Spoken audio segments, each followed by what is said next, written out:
Hi viewers, this is Sajid from Cinema Glitz. We wish you a happy and prosperous Diwali. Diwali is a time where a lot of movies are released from Kollywood especially.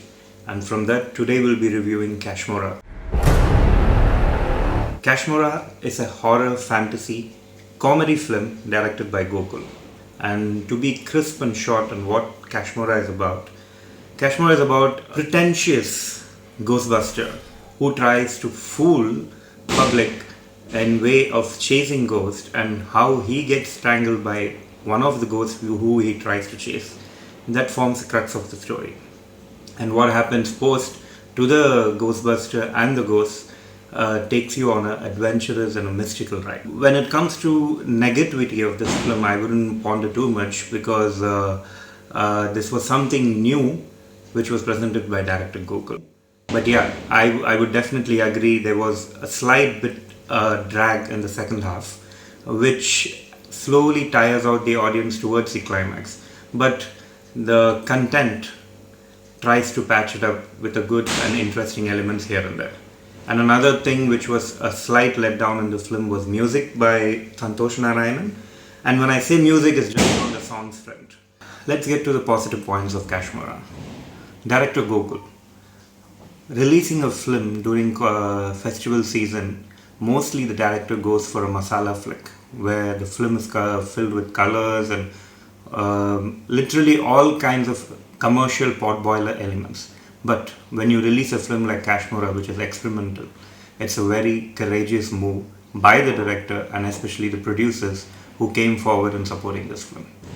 And Gokul pulling off a film which had a caliber, not only he has to maintain the star value as well as the most technical aspects of the film. Let's get to the characters. Karthi. Karthi is known for his impeccable comic timing and strong performance. And in Kashmora, he plays a dual role as Raj Nayak and Kashmora.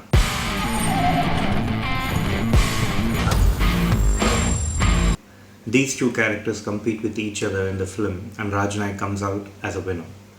Karthi has a great aura which he builds around the character Raj Nayak. And when you watch him on screen playing those period scenes, it completely fills with a dynamic screen presence. And Karthik did once again a commendable job in the movie. Nayanthara. Nayanthara, everyone is complaining about her small screen presence, but I would say female lead doesn't have to be there for the entire film to make a mark. If her character is etched out perfectly, she definitely makes a mark regardless of the time given to her.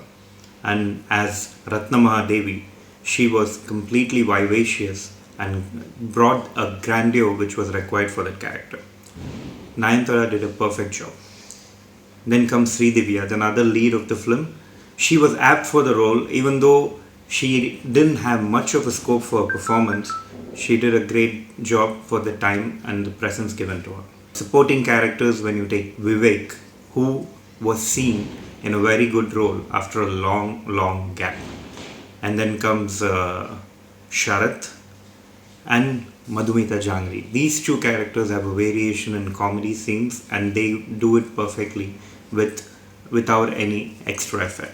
Let's get to the technical part of the film. Cinematography. Cinematography was spectacular in the film. Om Prakash did a perfect job and he established every scene in a grandeur manner, which in fact build a great integrity which gives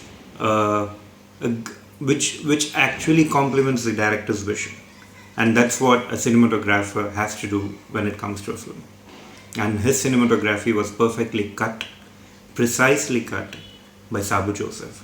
Sabu Joseph in fact held the movie together in spite of its long run. So that makes it up for the little drag which you see in the second half. Music. Earlier I said music by Santosh Narayan was a letdown on the songs front. But when it comes to background score, he made it up in a big way, especially during the period session. And also when the entire cast gets trapped in a bungalow. Those parts were really done well by Santosh Narayanan in the film. Then comes the VFX. VFX plays a huge and a major part in Kashmora. You actually get the feel and a genuine feel which exactly requires for a film which combines the period and the present scenario. The VFX was really good, even though there were little smudgy places, and that was made up by other sequences, which at the end brought a genuine feel to Kashmora. And as far as the sound is concerned, that was perfectly complemented with the VFX. And let's get to the final verdict of the film. Gokul proved to be a great director, and he set a bar for the directors who are as old as he is in the industry, and the bar is quite high. Gokul facilitated a great transition between its lead characters that left a great flavor, leaving a good taste on the film. And he also proved, and most definitely proved, that budget makes a big difference, and when the budget is well spent, makes a huge difference.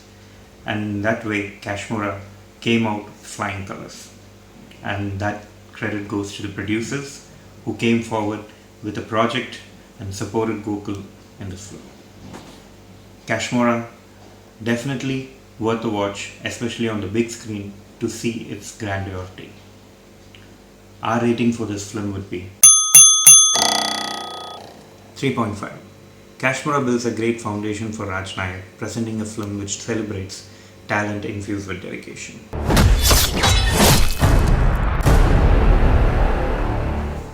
If you have watched Kashmora, please let us know your views in the comment section. Do like us, share, and most definitely subscribe to our channel. You can also find more news on cinema on our website, which is www.cinemaglitz.com. We will be meeting you soon with more video reviews in future, and this is Sajid signing off until the next review.